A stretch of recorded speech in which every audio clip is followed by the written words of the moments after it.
اون شب همه چی آروم بود تا وقتی که سکوت شکست. یه نفر وارد شد، یه نفر رفت و یه نفر دیگه هیچ وقت حرف نزد.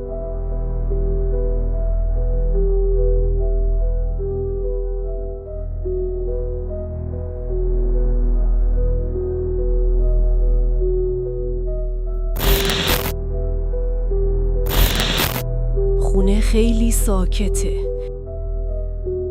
یه جورایی ترسناک. هی گوشیمو نگاه میکنم ولی هیچ کس جواب نمیده. صدای پنکه سقفی، انگار داره یه چیزی زیر لب میگه. میخوام یه چیزی بنویسم ولی مغزم قفل کرده.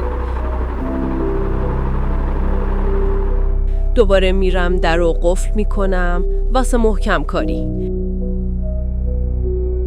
میشینم، فقط منتظر میمونم. تو ذهنم هی میچرخم، نکنه امشب دوباره دعوا بشه.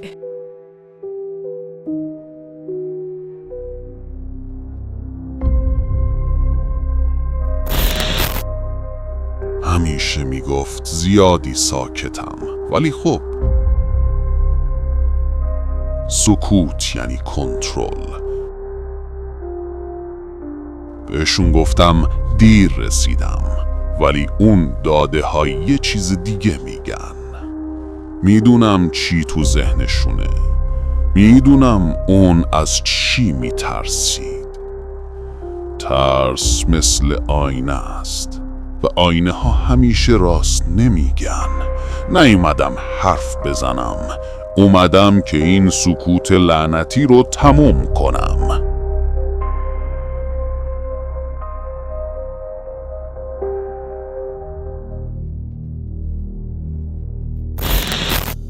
دیدمش. فکر میکنم دیدمش. تایم دوربین میگه ساعت 9:42 بوده، ولی خودش گفت 10:30 رسیده. گوشی اون دختر روشن شد. تماس‌های بی پاسخ، پیام‌هایی که فرستاده نشده بودن. GPS که دروغ نمیگه. دوربین یه چیزی ضبط کرده، نه همه چی، ولی یه چیزایی. یه وایس گذاشته بود. خودش. شنیدمش. کاش نمیشنیدم.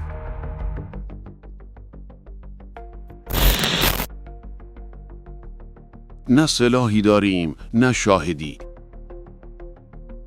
فقط یه جنازه است و چند تا حدس و گمان. ساعت ورود شوهر با داده ها نمیخونه. حرفهای همسایه ها با هم جور در نمیاد. رسانه ها دنبال یه اسمن. ما دنبال حقیقتیم. ولی حقیقت زیر سکوت دفن شده و سکوت هیچ وقت شهادت نمیده. همه چی رو ردگیری کردیم. ورودش، اون سکوت سنگین، درگیری و بعدش خروج. داده های چیزایی میگن ولی واضح نیستن. وایس اون دختر وسط جمله قطع شده. تایملاین شوهرش وقتی دقیق بررسیش میکنی میپاشه. بازسازی کامل شده ولی اون فریم آخر هنوز خالیه. حقیقت هست ولی نه اینجا، نه هنوز. خوبه، حالا نوبت توه. این پرونده رو با دقت ببین. خودتو مثل یه کاراگاه محک بزن. سرنخهای پرونده اول همینجا پنهان شدن، توی این داستان دوم. هر چیزی که کشف کردی توی کامنت ها بنویس. شاید همینجا بین تحلیل های شما سرنخهای اصلی این پرونده روشن بشن.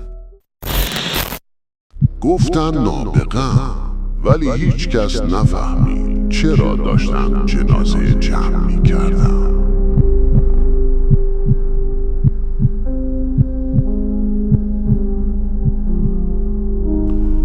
گفتن نابغه‌ام، ولی من فقط بلد بودم هر کلمه رو پاک کنم. هر جمله یه مرگ بود. خودمو دیدم ولی اون من نبود. زبان یه ابزار بود، مثل چاقو، مثل خودم.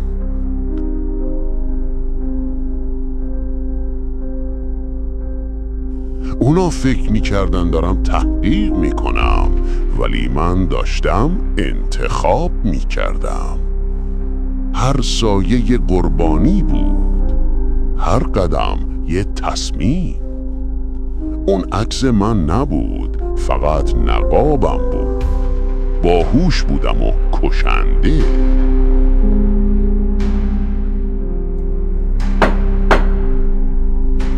اونا بزاوت کردن، ولی هیچ کس نفهمید چرا. ذهنا رو باز می کردم، نه برای علم، برای پیدا کردن نقطه ضعفشون. زمان برام مهم نبود، فقط لحظه انتخاب مهم بود. اون شب گفت دوستم داره، من فقط تحلیلش کردم. منطق گفت باید تموم بشه. هر قطره یه جمله بود، یه نتیجه. من رفتم ولی ذهنم موند. هیچ وقت واقعا نرفتم، فقط پاک کردم. اون دیگه من نبود، یا شاید همیشه بود.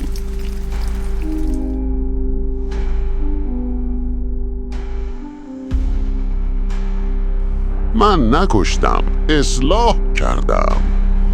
دانش و مرگ کنار هم بودن مثل من. چشمان دیدن ولی حس نکردم. در رو باز کردم، ساکت مثل همیشه. اون نفهمید ولی من فهمیدم.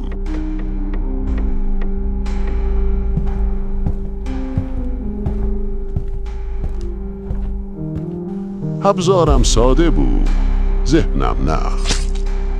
زبانش تموم شد مثل خودش. گفتن زندونیم، ولی ذهنم هنوز آزاده.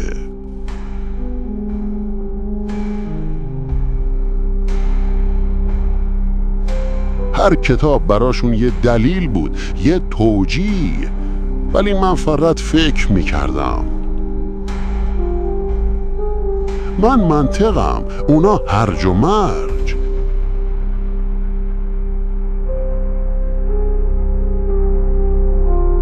من رفتم ولی ذهنم هنوز حرف میزد. اون لبخند یه نقاب بود، نه احساس. خودمو دیدم، نصفم رو، مثل حقیقت. زمان گذشت ولی نور هنوز لرزید. آزادی دادند ولی با قفل. اونو زیاد بودن ولی من هیچ کدومشونو نمیشناختم. کلماتمو نوشتم با خون. اون من بودم یا فقط سایم؟ جای من همین جا بود، حتی وقتی نبودم. اونا زمانو بردن ولی حسش موند. اگه جای من بودی چی می نوشتی؟ من هنوز دارم فکر می کنم.